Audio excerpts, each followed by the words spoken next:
जय हिंद सब। और कैसे हैं आप सब? तो पिछली कुछ कक्षाओं से हम वाक्य विचार, वाक्य वर्गीकरण, वाक्य विश्लेषण का अध्ययन कर रहे हैं। और पिछली कक्षा में हमने वाक्य के बारे में जाना, वाक्य की परिभाषा, वाक्य के अंग और क्रिया के आधार पर हमने वाक्य का क्या किया, विभाजन। इसी श्रृंखला में आगे बढ़ते हुए आज हम अर्थ के आधार पर वाक्य का विभाजन करने जा रहे हैं। तो सबका ध्यान यहाँ रहे। वाक्य विचार देखिएगा, आज हम किसके आधार पर विभाजन पढ़ रहे हैं जनाब? बोलिए। अर्थ के आधार पर वाक्य का विश्लेषण या वाक्य के भेद। ठीक है, तो देखो भाई, कोई भी वाक्य होगा तो अपने आप में वो अर्थ तो प्रकट करेगा ही। अरे भाई, आपको कोई पूछे कि भाषा की सबसे छोटी सार्थक इकाई क्या है? शब्द। क्या है? लेकिन हम ये कई बार विवेचित कर चुके हैं कि शब्द अपना पूरा अर्थ देने में सक्षम नहीं होता। शब्द के अर्थ की दिशा और दिशा तब तय होती है जब वो किसी वाक्य का हिस्सा होता है, वाक्य में आ जाता है। तो हम ये कह सकते हैं कि शब्द अपने आप में पूर्ण इकाई नहीं है अर्थ प्रकट करने वाले, लेकिन वाक्य फिर भी पूरा अर्थ प्रकट कर पाता है। ठीक है, तो वाक्य विवेचन। तो हम कोई भी वाक्य देखेंगे तो उसका कोई ना कोई अर्थ तो निकलेगा। उस अर्थ को आधार बनाते हुए हम वाक्य को 8 भेदों में बांटते हैं। बड़ा सरल सा टॉपिक है जनाब। कितने भेदों में बांटते हैं? मात्र और मात्र 8 भेदों में ही बांटते हैं वाक्य को। कितने भेदों में? और ये कक्षा में ही याद हो जाएगा, आप चिंता ना करें इतनी संख्या देख करके आप कहीं भयभीत हो जाएं। डरने के अर्थ में अपादान कारक होता है। कौन सा कारक होता है? और रक्षा करने के अर्थ में भी क्या होता है? अपादान। वित्रार्थानाम भय हेतु। इधर देखो, पहला बड़ा सरल मसला है जनाब, क्यों चिंता करते हो? पहला कौन सा वाक्य होगा? विधानार्थक वाक्य। कौन सा वाक्य भाई? जैसे आंग्ल भाषा में आप जिन्हें सिंपल सेंटेंसेज कहते हैं ना, अफर्मेटिव सेंटेंसेज, जिनमें आप सामान्यतः किसी कार्य का होना पाया जाता है, जिसे किसी कार्य के होने का परिचय मिलता है, किसी क्रिया का होना पाया जाता है, वहां हम कौन सा वाक्य कह सकते हैं? विधानार्थ। जहां किसी कार्य के होने का विधान हो वहां कौन सा वाक्य होता है? विधानार्थक। जैसे मैंने उदाहरण दिया जनाब, राम पत्र पढ़ता है। राम, तो इस वाक्य में राम के पत्र पढ़ने का विधान है, पता चल रहा है, सामान्य सी बात है। भाई हमने कहा कृष्ण बांसुरी बजाते हैं, बजानी पड़ती है, राधा जी सुनते हैं ना, कृष्ण बांसुरी बजाते हैं। अरे कृष्ण की बांसुरी का भी खतरनाक मसला है जी। ठीक है, गोपिकाएं बांसुरी से बड़ी ईर्ष्या करती थी कि ये कृष्ण की बांसुरी हर संग कृष्ण के समीप रहती है, हमारी सोतन है जी। ठीक है, और कृष्ण तो ठहरे कृष्ण, प्रेम के अधीन है जी। ठीक है, हमारे रसखान ने एक पद्य लिखा है, ध्यान से सुनना। शेष महेश गणेश दिनेश सुरेश हु जाहि निरंतर ध्यावे। क्या? कि शेष महेश गणेश दिनेश सुरेश हु जाहि निरंतर ध्यावे, और जाहि अनादि अनंत अखंड अछेद अभेद सुवेद बतावे। नारद से सुख व्यास रटे पचिहारे तऊ पुनि पार न पावे, और ताहि अहीर की छोरियां छचिया भरी छाछ पे नाच नचावे। ठीक है, समझ आया? ठीक है, अब मैं समझा भी दे रहा हूं पर्यायवाची याद ना है तो समझना आवे प्रभु। शेष शेषनाग जी, महेश शिव जी, गणेश दिनेश सूर्य, सुरेश इंद्र, जाहि निरंतर ध्यावे, ये सब देवी देवता जिसका हर पल ध्यान करते रहते हैं। जाहि अनादि, कि उसका कोई आरंभ नहीं, अनंत, उसका कोई अंत नहीं, अखंड अछेद अभेद सुवेद, इतनी बड़ी बड़ी उपमाओं से जिस परमेश्वर को अलंकृत करते हैं। नारद से सुख व्यास रटे, नारद जी से लेकर सुखदेव जी से लेकर व्यास जी जिसके नाम को रटते रहते हैं। पचिहारे तो पुन पार न पावे, पच करके थक जाते हैं लेकिन उसका पार नहीं पा पाते। उसी कृष्ण को, उसी ईश्वर को अहीर की छोरियां छचिया भरी छाछ पे नाच नचावे, कि छाछ तभी डालूंगी, पहले नाच। और वो त्रिलोकी का नाथ नाचता है। ये प्रेम की सत्ता है। ये किसकी सत्ता है? प्रेम की। आइए तो कृष्ण बांसुरी बजाते हैं। जैसे मैंने कहा जी, भारत हमारा देश है, भारत हमारा देश, ये सामान्य सा वाक्य, इसमें किसी कार्य का विधान परिचय मिल रहा है। तो ऐसे तमाम वाक्य किस श्रेणी में चले जाएंगे? विधानार्थ। किस में चले जाएंगे? विधानार्थक में। जैसे हम पढ़ रहे हैं, कैसा वाक्य है जी? कैसा है? आप सब पर्यायवाची याद करते हैं, ये कैसा वाक्य है? कौन सा वाक्य है? विधानार्थक वाक्य है। करते हैं कि नहीं करते हैं जी? इधर देखो, दूसरा एक होता प्रश्नार्थक वाक्य। कैसा वाक्य? प्रश्नार्थक वाक्य।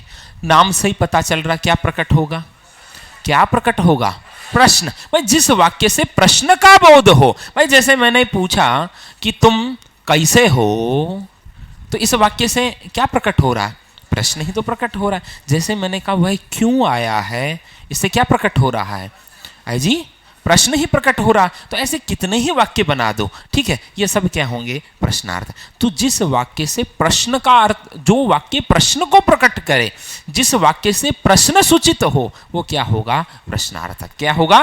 प्रश्न। ये बड़ा सिंपल सा मसला है, ठीक है। और एक होता है निषेधार्थक।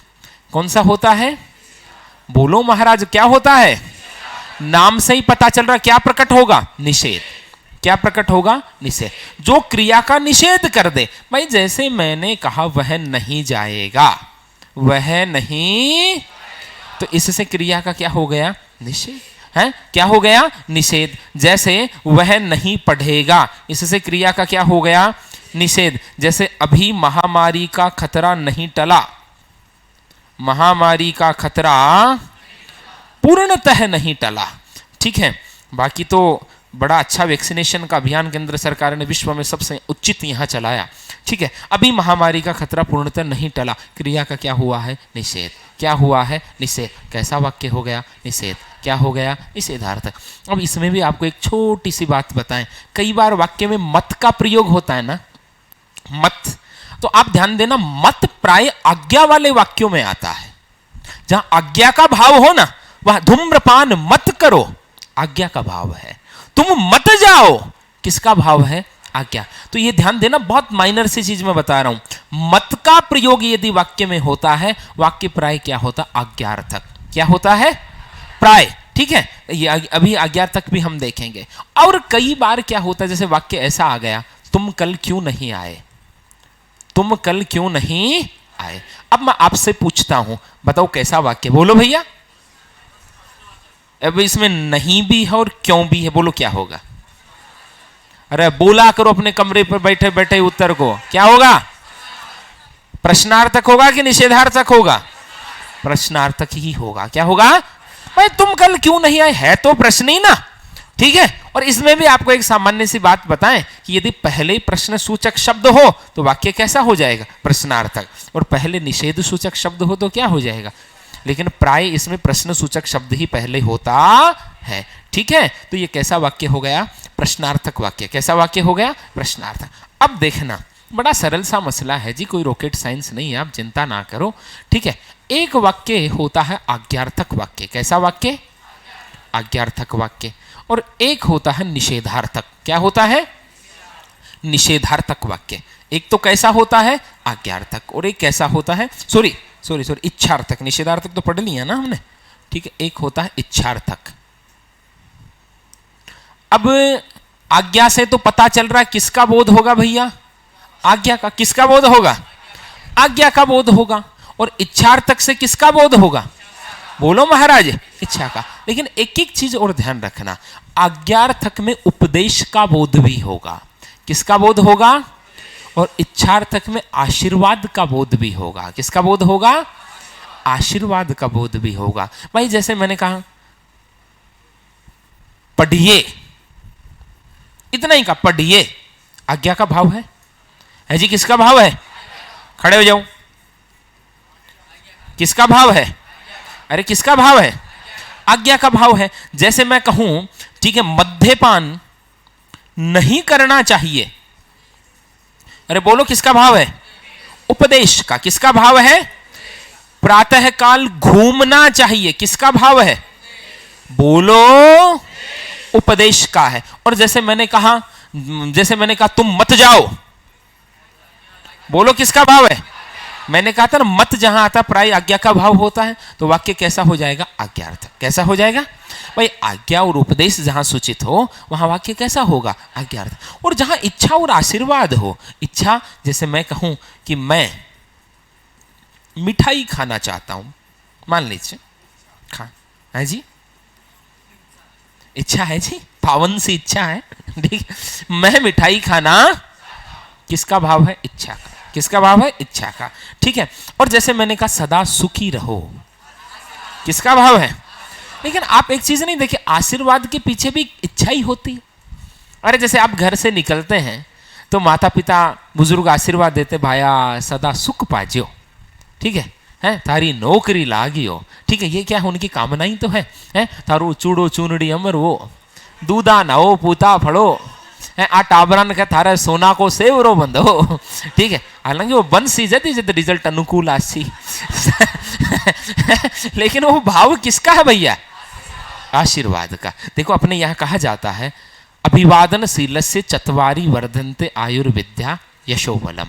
अभिवादन करने से, प्रणाम करने से 4 चीजों में वृद्धि होती है, आयु, विद्या, यश और बल। अरे भाई कोई आपकी मंगल कामना करे, ये कितनी पुनीत बात होगी भाई। कोई आपके लिए मंगल कामना करे, जैसे कक्षा के अंतिम चरण में हम प्राय कहा करते हैं, शिष्यभ्य स्वस्ति भवेत कल्याणमस्तु, शिष्यों का कल्याण हो, ठीक है। तो ये क्या है? एक मंगल कामना ही तो है। तो आपके लिए हजारों कंठ मंगल कामना करे, ऐसा जीवन होना चाहिए। खैर, तो जहां इच्छा और आशीर्वाद का भाव प्रकट हो, वहां वाक्य कैसा होगा? इच्छार्थ। कैसा होगा?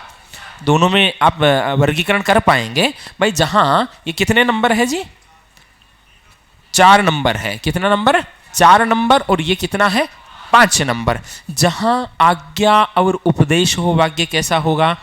बोलो, आज्ञार्थक। और जहां इच्छा या आशीर्वाद हो, वहां क्या होगा? इच्छार्थक। अरे भाई जैसे हमने कहा नव वर्ष मंगलमय हो, नव वर्ष मंगलमय हो, तो ये आपने क्या प्रकट की है?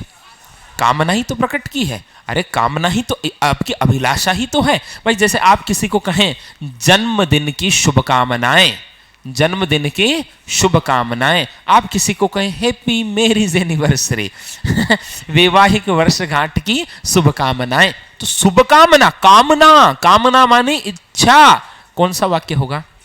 बोलो, समझ में आयो? आयो? आगे बढ़ते हैं। 6 नंबर प्रभु, सरल है ना, ठीक है, याद हो जाएगा अभी कक्षा में, अपन एक बार वापस रिपीट कर लेंगे। क्या है? इधर देखो, 6 नंबर होता संदेहार्थक वाक्य। कैसा वाक्य है जी? जहां क्या प्रकट हो? संदेह। क्या प्रकट हो? संदेह किसे कहते हैं? बोलो। चलो आज हम आपसे एक प्रश्न करते, पूरी कक्षा से एक साथ एक प्रश्न करते। बोलना, मोबाइल लेकर के बैठे मत रहना। संदेह और भ्रम में क्या अंतर होता है?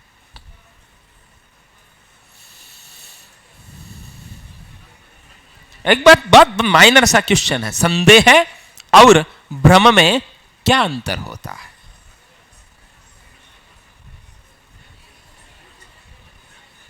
बोलो, सोचो प्रभु, सोचो। बड़ा सामान्य सा प्रश्न है, संदेह और भ्रम में क्या अंतर होता है? बताइए।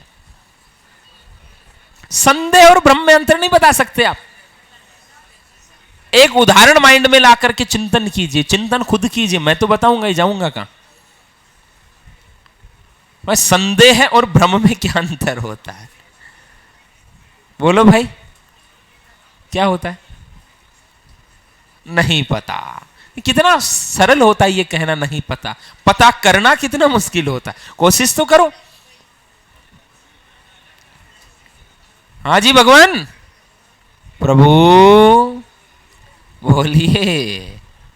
अरे भैया, भ्रम क्या हो, संदेह क्या होता है? अंत तक अनिर्णय की स्थिति बना रहना संदेह होता है।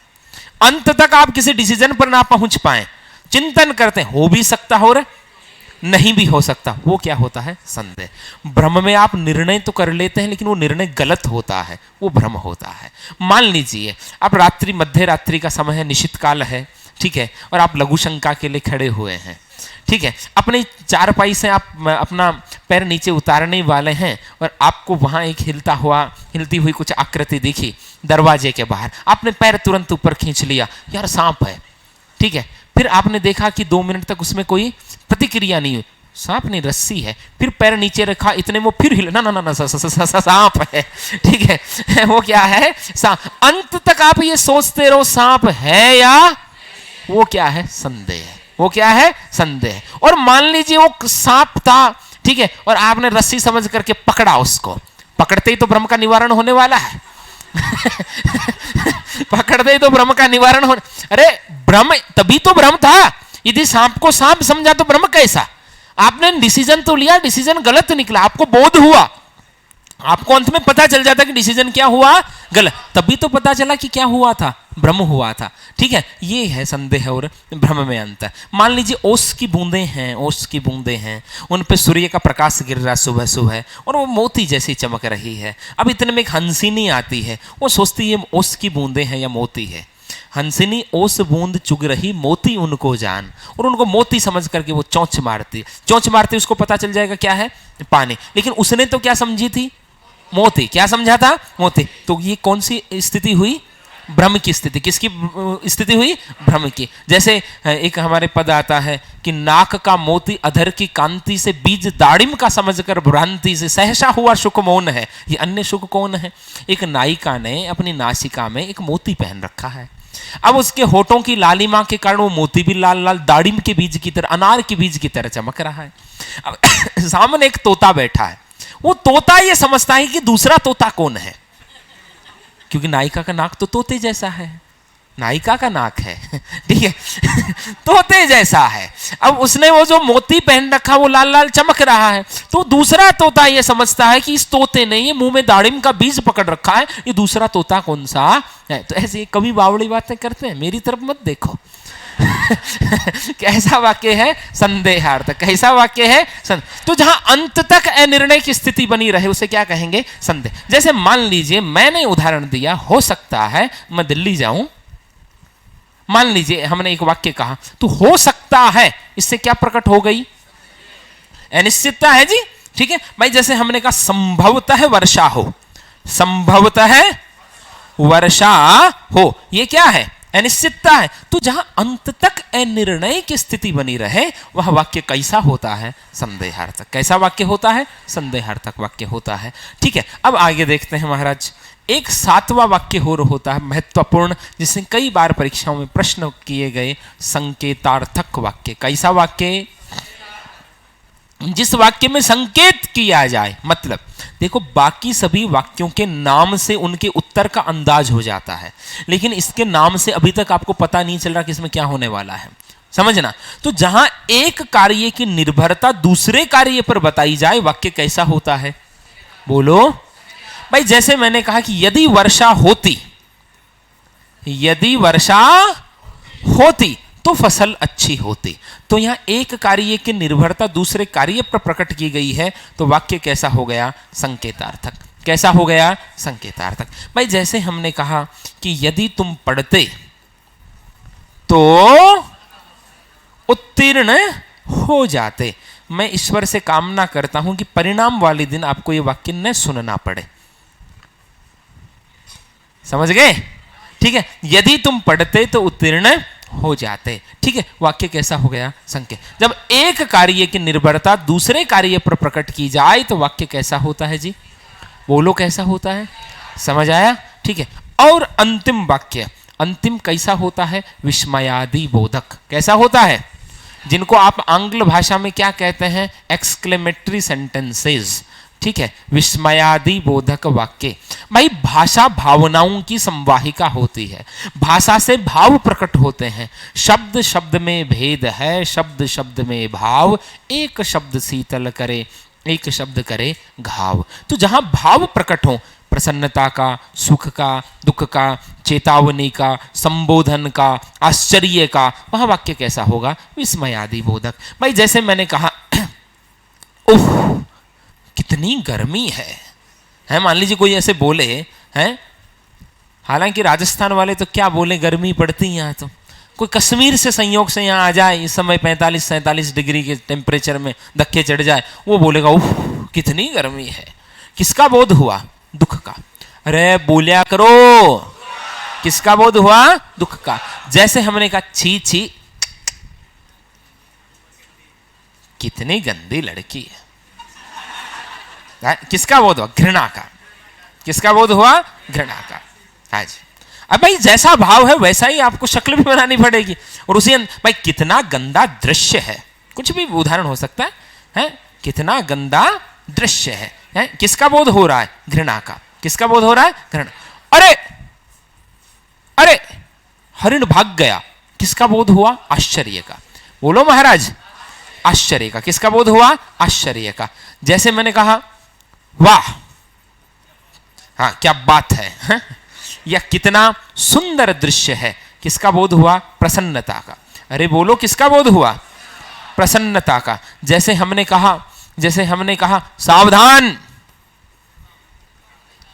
आगे खतरनाक घूम है, गाड़ी धीरे चलाएं, आगे खतरनाक मोड़ है, ठीक है, किसका बोध हुआ? चेतावनी का। किसका बोध हुआ? जैसे हमने कहा हे राम रक्षा करो, संबोधन का। किसका बोध हुआ? संबोधन का। शाबाश, जिंदाबाद, किसका बोध हुआ? आनंद का। किसका बोध हुआ? आनंद। ओ इतना बड़ा सांप, किसका बोध हुआ? आश्चर्य का। किसका बोध हुआ? आश्चर्य। तो जहां ऐसे भावों का बोध हो उनको क्या कहेंगे जी? बोलो भगवान, विस्मय आदि बोध। क्या कहेंगे भाई? नाम में देखो विस्मय आदि, भाई सबका नाम तो बोल नहीं सकते। जहां प्रसन्नता, सुख, दुख, घृणा, चेतावनी, संबोधन, विस्मय आदि भावों का बोध हो उन्हें हम क्या कहेंगे? विस्मय आदि बोध। क्या कहेंगे? विस्मय। एक बार वापस बोल दीजिए ना जनाब, क्या बात करते हो आप। कितने भेद थे अर्थ के आधार पर? 8। कितने थे? 8 भेद थे। पहले नंबर पे क्या है जी? सब बोले क्या है? जहां सामान्यतः किसी कार्य का हो ना पाया जाए, किसी क्रिया के होने की सूचना मिलती हो, वाक्य कैसा होगा जी? बोलो प्रभु। और जहां प्रश्न प्रकट हो कैसा होगा? प्रश्नार्थक। कैसा होगा? और जहां क्रिया का निषेध हो, निषेधार्थक में भी मैंने एक बात कही, मत का प्रयोग प्राय आज्ञार्थक वाक्यों में देखा जाता है। फिर आगे बढ़े हमने, आगे कौन सा देखा? आज्ञार्थक में क्या क्या होगा? और इच्छार्थक में क्या क्या होगा? इच्छा और आशीर्वाद। इच्छा और आशीर्वाद। फिर हमने आगे देखा जी, जहां अनिर्णय की स्थिति हो उसे क्या बोलेंगे? क्या बोलेंगे? संदेहार्थक। फिर हम आगे बढ़े, हमने देखा क्या? किसे कहेंगे? एक कार्य की निर्भरता दूसरे पर प्रकट की जाए तो वाक्य कैसा होगा? बोलो कैसा होगा? और जहां हर्ष, प्रसन्नता, सुख, दुख, चेतावनी, संबोधन आदि भावों का बोध हो, वाक्य कैसा होगा? कैसा होगा? समझ में आयो? अरे आयो। तो अर्थ के आधार पर वाक्य के कितने भेद होते हैं? कितने होते हैं? जहां कार्य का विधान हो वाक्य कैसा होगा? कैसा होगा? जहां निषेध हो, प्रश्न हो, इच्छा या आशीर्वाद हो, आज्ञा या उपदेश हो, अनिर्णय हो, कौन सा? और एक कार्य की दूसरे पर निर्भरता हो, और जहां सुख, दुख, प्रसन्नता, चेतावनी, विस्मय आदि भावों का बोध हो, विस्मय। समझ में आयो? तो हम वाक्य का 2 तरीके से विभाजन कर चुके हैं। पहले हमने किसके आधार पर बांटा?